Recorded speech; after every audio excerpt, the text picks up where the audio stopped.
Welcome to Friday Night Live. I was not planning on doing this because I still am getting over a cold, but peer pressure is something else. So we're here. I didn't go to a game tonight. I watched three games on stream: Harding and Palisades, South McMyers Park, and Olympic Archery Kill.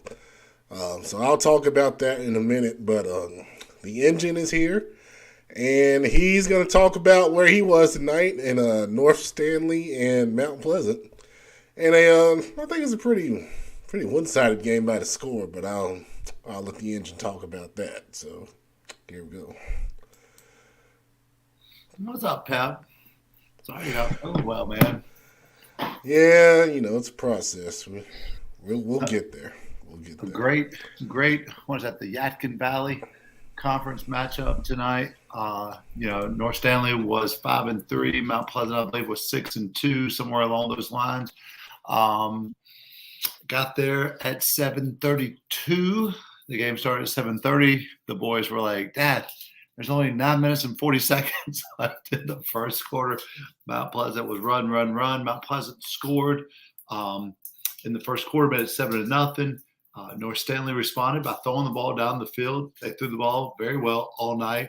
I ended up settling for a field goal, made it 7-3. Mount Pleasant came back and scored again, I believe, to make it 14-3. North Stanley responded with a touchdown of their own, a freshman. Juice Lilly was this kid's name, played offense and defense, both sides of the ball, had a huge sack in the third quarter. But the story of tonight's game, that the game looks lopsided, 28-10 was the final score, but the story was North Stanley had the ball inside Mount Pleasant's 10-yard line three times. The first time had a turnover on downs.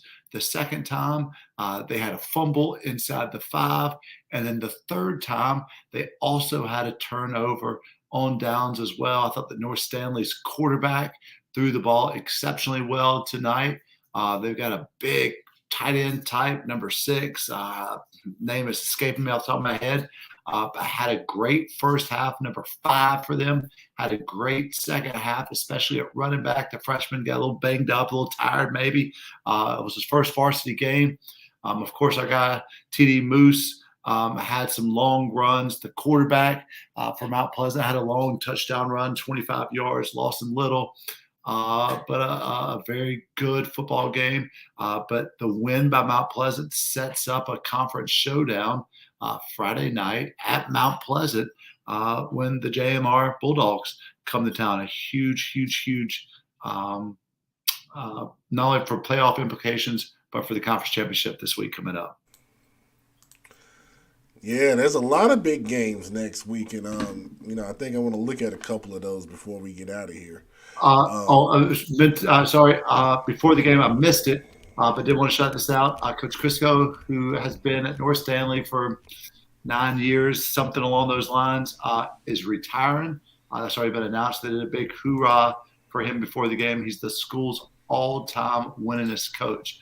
So shout out to Coach Crisco. I know that the seniors especially wanted to, senior night and all that kind of stuff, wanted to go out better for him, but an exceptional game by both teams.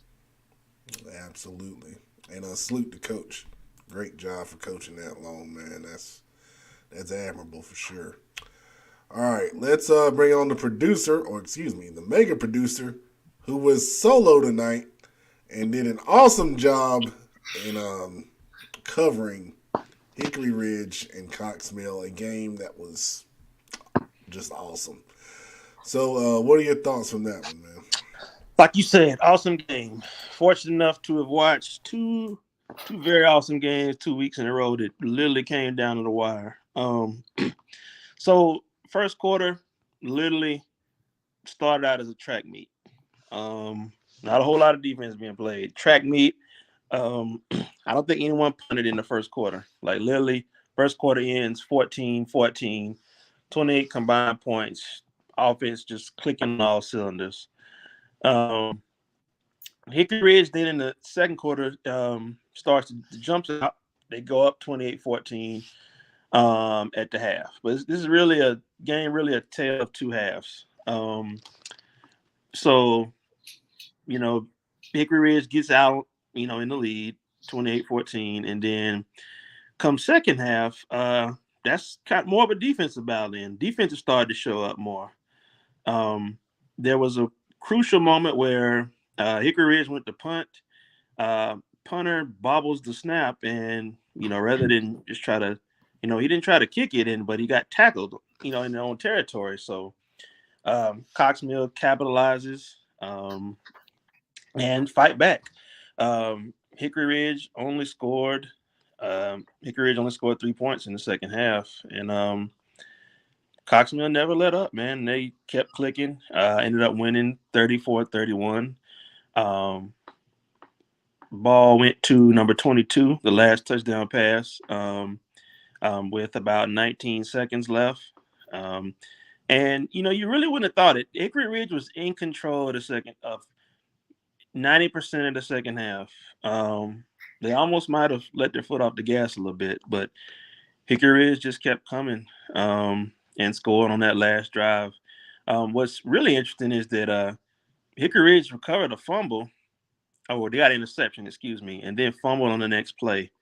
Cox Mill got the ball and drove down the field back. So they literally got the ball back immediately. That plus that punt where the punter got tackled on his own 20, very critical plays. They were in control, but the turnovers just came back and bite them. But, hopefully they don't keep their head down too long. Hickory Ridge is still a really good team. They need to just look forward. Shout out to Cox Mill. They didn't let being down. They didn't give up. They didn't roll over, and they kept fighting. So shout out to Cox Mill. Number 17 scored 2 touchdowns. Somebody help me with the names. Titus Ivy, I believe. Number 8 for Hickory Ridge. Very big game. 2 touchdowns as well. So had some great individual performances. Really came to the wire. Started out as he thought it was going to be a shootout the whole way. Started out as a shootout, but the defenses did show up in the second half. So you had some periods of really great offense and really good defense mixed in together. So a really balanced game, very entertaining game. Glad I was able to witness it. Yeah, man, that was good stuff. I started watching on the stream because the other games I was watching ended, earlier. So, like you said, that fumble when Hickory Ridge was, literally running out the clock, going in from from the Cox Mill 25-yard line. They fumbled, and Cox Mill had to go 80 yards in a minute and a half, and there was a big 15-yard penalty on that drive as well. Mm-hmm. For a late hit on the sideline that helped them out too. So, it's tough, man. It's tough. You got to give Cox Mill all the credit. They made the plays to put themselves in that position, with starting with that fumble and then getting down into position to make that throw and make the catch. And you got a good shot on that.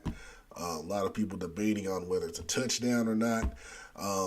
I think at the end of the day, you put yourself in position to make the play, and if you're Hickory Ridge, I know if you ask Coach Jupiter Wilson, he'll say we shouldn't have been in that situation. They had the ball in their hands. They had the chance to run the clock out and get out of there with the win. So that's a great way to put it. 2 things there. That for one, that's a testament to Cox Mill. They had every reason to give up. Every reason to give up. Yeah. They literally got a turn. They threw an interception on their own side of the field. A lot of teams would have folded right there. They kept fighting and got a turnover. Like, hey, we lost the ball. Let's get it back. And as far as that last play, I could see how it could be some controversy there, some opinions. But from a journalistic standpoint, I reported how they refs call it. So that's just how I go. Like Michael Jordan used to say, well, what did they call? So they called it a touchdown. That's how I report it. So they get all the credit. But like you say, Hickory Ridge probably would tell you, hey, it shouldn't have come to that. That's probably really honestly what they say. That's not taking anything away from Cox Mill, but I'm pretty sure Hickory Ridge also wishes they had a few plays back from that. So not taking anything away from either team, but I can understand that sentiment. Yeah, absolutely. So, guys, if you want to join the show, I do this, most weeks. Some weeks I forget, but the link is posted in the chat. You click that link, it'll bring you right on the show. You want to talk about your team, it's coaches, players, fans, whoever wants to come on. The link is posted Where's in the Coach chat. Mizzle? Coach Mizzle's got to be out there. Coach Mizzle. He sent me a message and said he wanted to come on. But that was before, we decided to do this. And I told him, well, now we're coming on. So I don't know if he's watching or not, but the link's there if you want to come on, man. Let's go to the comments and see what the viewers are talking about. Of course, the chat administrator is here. Mooresville, conference champions, 27-26 victory over A.L. Brown.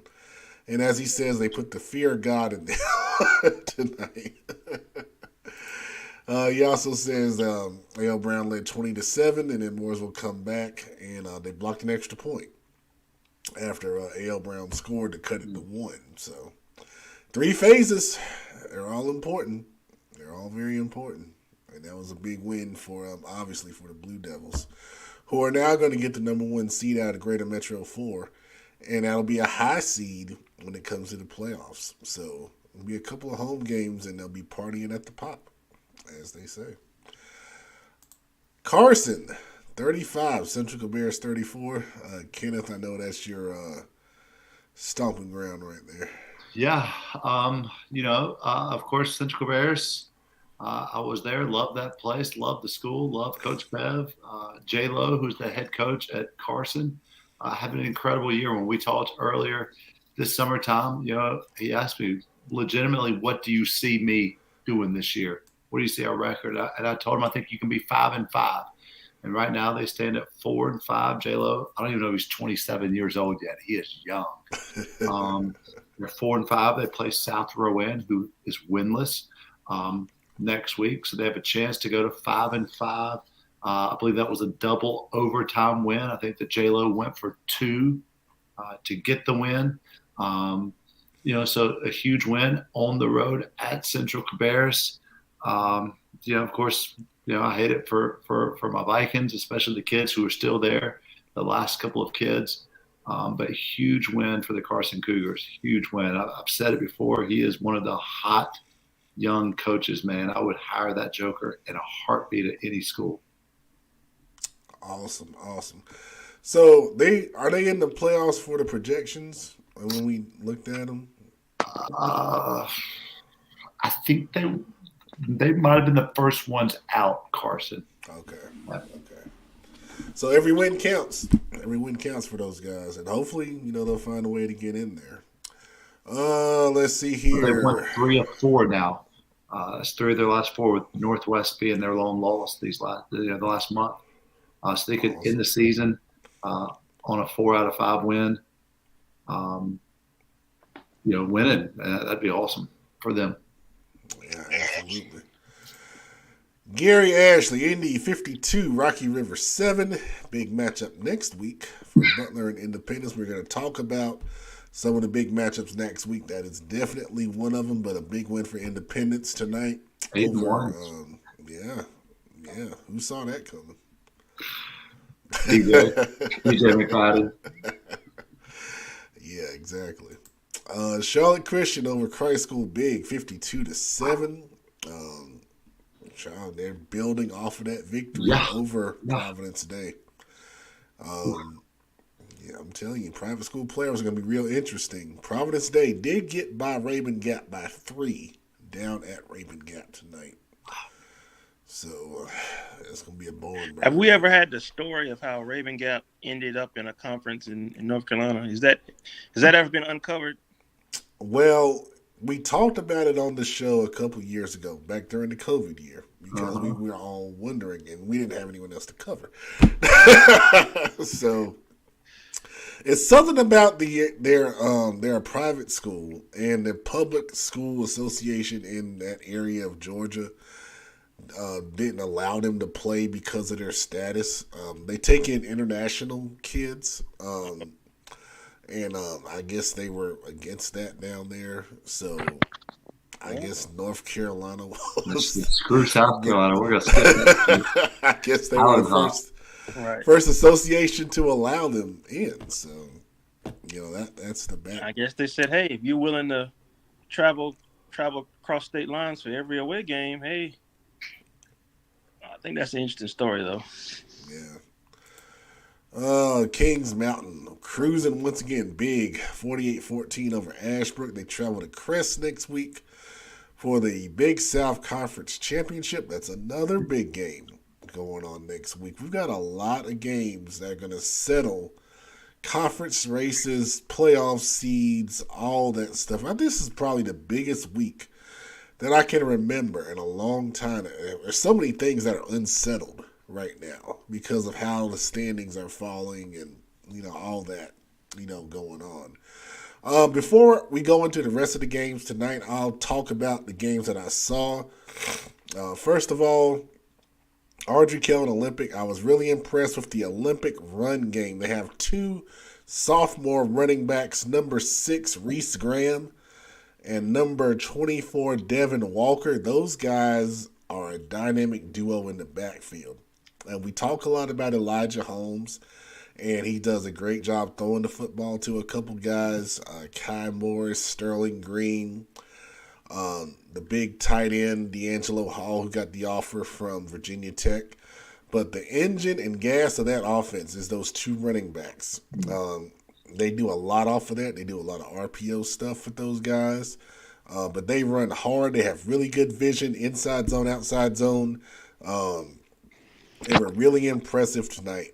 And I think they're the big reason why they won that game, along with the Olympic defense, especially that defensive line getting pressure on Josh LeClaire.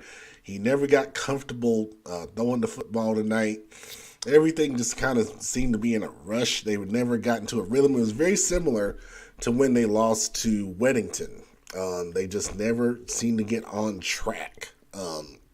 So Olympic, shout out to them. They win the conference title over Audrey Kell in that big game. They got another game next week against Myers Park. But since Myers Park lost to South Meck tonight, they don't have a chance for winning a tiebreaker. They have 2 conference losses. So that's why they have the chance, or that's why they won the conference outright over everyone else. Go ahead. Listen, Olympic, my bad. I didn't. I am a man who holds himself accountable. My bad. I didn't pick you, and I own up to my mistake. I will not make the same mistake again. My bad. I'm sure they appreciate that. Yeah. Self accountability, man. Harding defeated Palisades 26-6. They had a lot of big plays. A couple big touchdown passes by Diego Parks, the quarterback. One of them was to Keyshawn Jackson on the last play of the first half. There's a lot of interceptions in that game on both sides. The secondaries did a great job. But in the fourth quarter, Harding was able to make a couple big plays to put that game away and went on homecoming 26-6. Last home game for those seniors. Congratulations to those guys for what they've done in their careers. And then South Meck and Myers Park was a back and forth game. South Meck was able to win that game. They got a touchdown late in mid fourth quarter from Michael Nesbitt, who moved to the quarterback spot. Short touchdown run. They won that game 20-17. That'll help their chances in making the playoffs as a wild card. Myers Park, it's going to be a tough road. They're going to have to upset Olympic next week and then see what happens, if they got a shot to get in. But I feel like that was what we call those loser leave town matches. The winner has a good shot of getting into the playoffs. The loser has a tougher road to go. So good job for South Meck. Shout out to quarterback Brock Rissmiller. The quarterback's out for the season. He switched from tight end to quarterback. He threw a touchdown pass in that game. Ken, if you played tight end, what if you had to go to quarterback? That would have been a long night.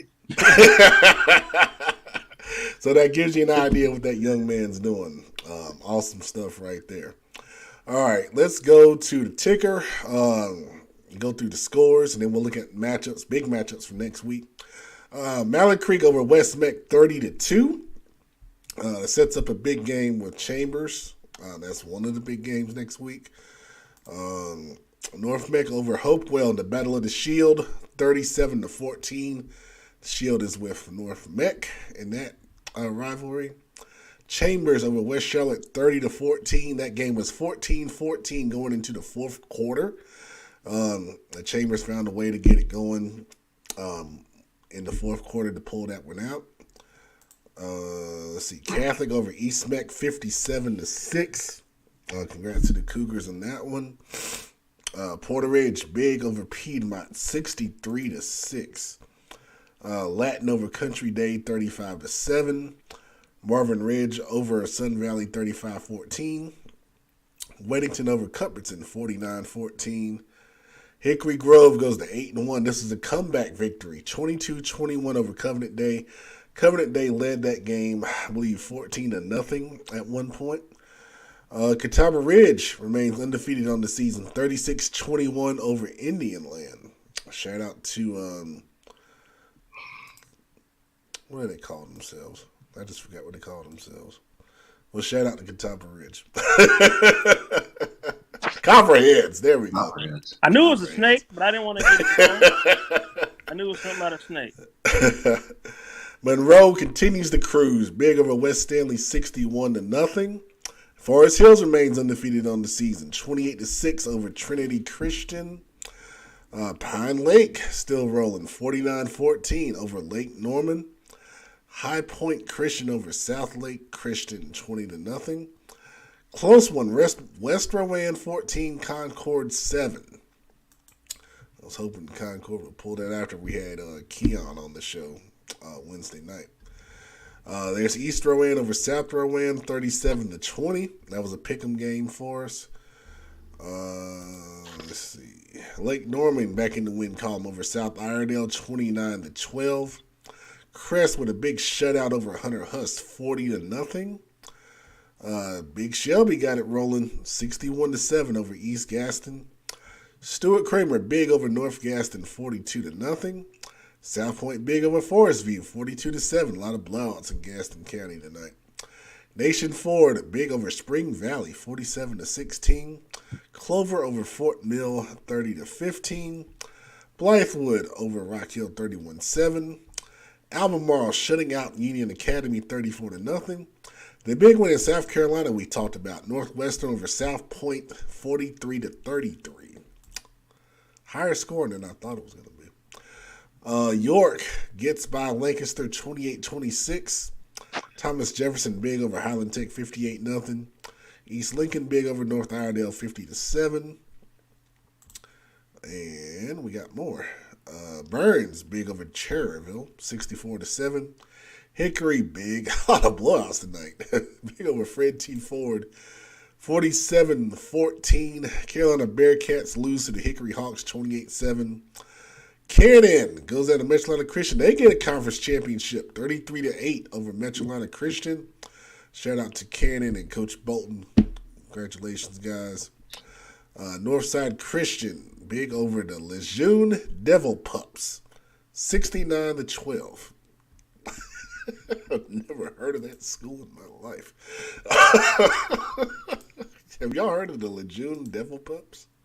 Nah. I have to look about that. Yeah, I mean. Oh my gosh. A couple of comments here. Scott Eaton, Pine Lake, we just talked about that.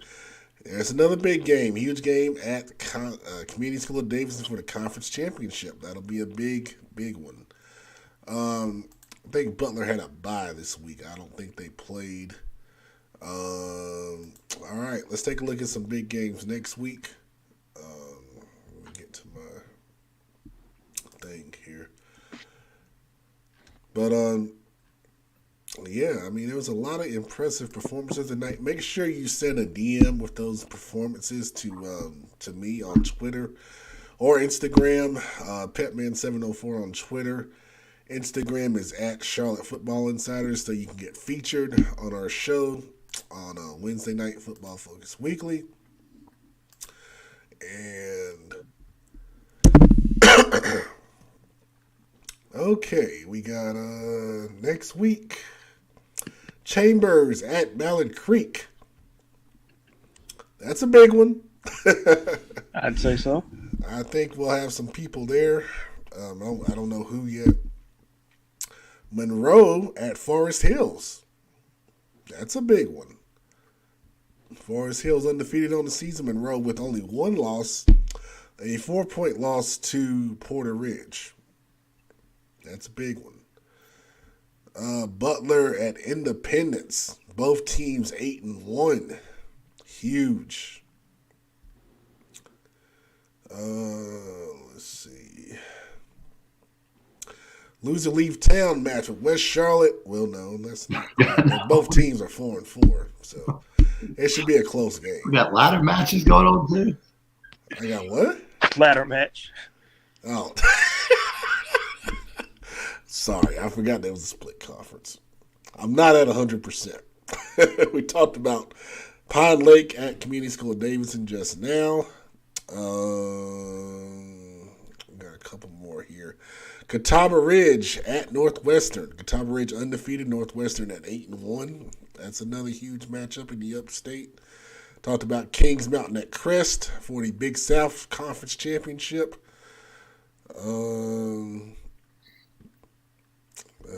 Let's see. Lake Norman and Mooresville. Big Shelby and Burns, Mount Pleasant, JMR.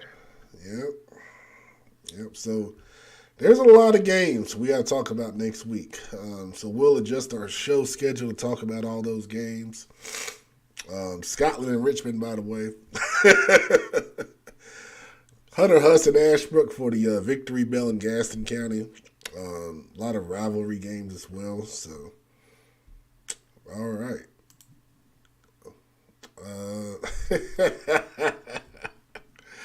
Congratulations, Coach. Proud of you guys, man. They're just trying to win a game. Doing a good job at that. I'm very happy for you guys, man. Very happy for you guys. And then chat administrator says drain the lake is going to be the hashtag for the next 7 days. Okay, well, that's good to know, man. Y'all got anything else?